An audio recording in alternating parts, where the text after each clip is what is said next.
Back now on Triad today, just about time for the roundtable, but a quick shout out to our good folks here at the Senior Botanical Garden for hosting us throughout the pandemic. And their website's on screen, seniorbotanicalgarden.org. Hope you'll visit it. And also thanks to, I don't know if we can have a wide shot or not, but they made us this little sign there for Triad Today logo display with the flowers. We appreciate that.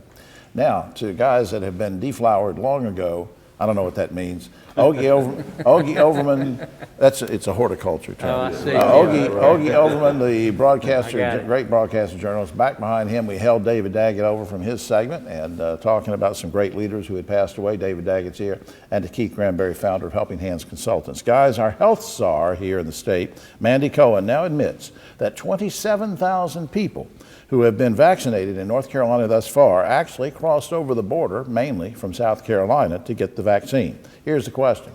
Shouldn't vaccines that are allocated to each state only go to people who are residents in that state? Ogie Overman. No, I don't think so, Jim. I know people who've gone to Virginia to get the shot. It's a cooperative program. We've all got to get the shot eventually. It's not a competitive thing like it was under the former guy. David? As you know, I've participated in the Moderna study. Just yesterday, I was able to ask the doctor that question. What did he say? And he said this is a national rollout program, that the more people we get vaccinated, the better it helps. Yes, we'd like our people in our state. However, what's good for the whole is good for all of us. Keith, give me the other side of this, though. What about access problem? What if somebody's having trouble with transportation, they're trying to work out a time to get the thing, and then they go up to, sorry, we're out of vaccines. And then they read in the paper that these people got it from South Carolina. Well, there's another part of it. I think number one is the education about the vaccine, because many people in communities are scared of being vaccinated because we know the history of vaccination amongst minorities, specifically black people. But I think we have to really educate them and create a system where people from low-income areas are vaccinated and educated, and I think that's the major problem. All right, earlier in the program we had the police chief and sheriff on, of course. We're talking about public safety issues. I want to go into something that was a headline in the paper a few days ago. As you know, there's been a lot of talk about cutting back and defunding police.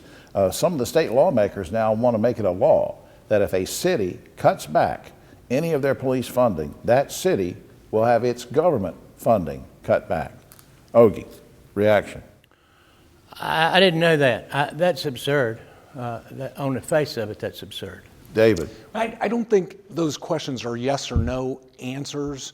Different communities respond differently. They've got different history. They have different structure.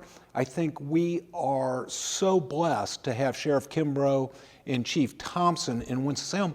I think we've done a pretty good job of navigating these waters. Not everybody has. They need different action. So a blanket rule like that, I don't think is a win-win. Right, and Keith, on a really serious and sad note, I know you lost a friend to some senseless gun violence a few days ago, and that sort of goes with this theme of law and order, so maybe just address that in a few seconds. Well, I think number one, we have to look at community policing, get people from the community who are from that community to be police officers, and I think instead of defunding the police.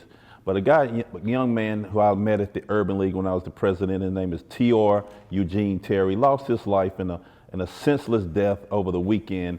And it's just a sad, sad situation when someone who was working as a manager at CVS and such full of life loses their life. So you have to have people from that community that can solve those crimes like that. Yeah. Because it's a travesty someone lost their life and such a senseless death at age 35. It is just tragic. It is, and we're sorry for your loss there. Governor Cooper is, to change the subject a little bit, is still allowing schools to operate under 3 different plans. One of those is doing some online learning, but the House has passed a bill saying you cannot now have just online learning only. We're going to end that.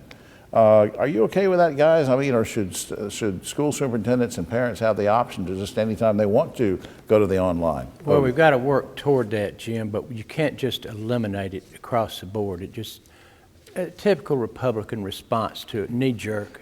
I don't think this is a yes or no. Different education's local. Different communities are different. They have different problems. They have different issues they're dealing with, different funding that they're dealing with, which is a problem. But I don't think it's a yes or no answer. Keith? Give me the question again. It's hard to hear because we're in sort of an echo chamber here, but Governor Cooper wants to let you have online learning if you need to. There's a bill out now that says you can't just have online learning. We got to start getting back into the classroom. Should parents still have an option to do online? Well, I think until we are able to get this virus under control, they absolutely should have an option to get it. Absolutely. All right. Now, Virginia is about to become the 16th state to legalize the use of recreational marijuana, the first in the South to do so. Will our lawmakers here in North Carolina, guys, be okay with just letting our residents drive up to Virginia and spend their money? Or will they finally get off their backsides and legalize pot perhaps this year? Ogie?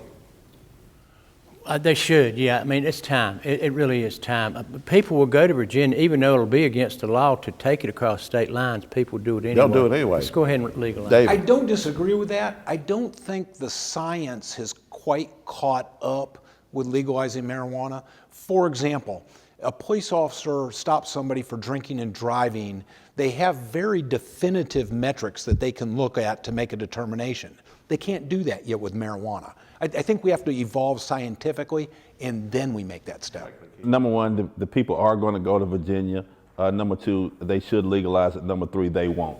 All right, guys, finally, you're going to love this one. A Tennessee man who died late last year, true story, has left $5 million to his dog in a trust fund. Guys, if you had $5 million to leave, would you leave it to a dog? And if not, then to who? Ogie Overman.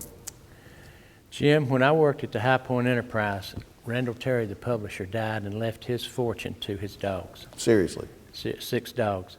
And that left a very, very bad taste among the employees. You didn't, yeah, the employees didn't get it. David Daggett.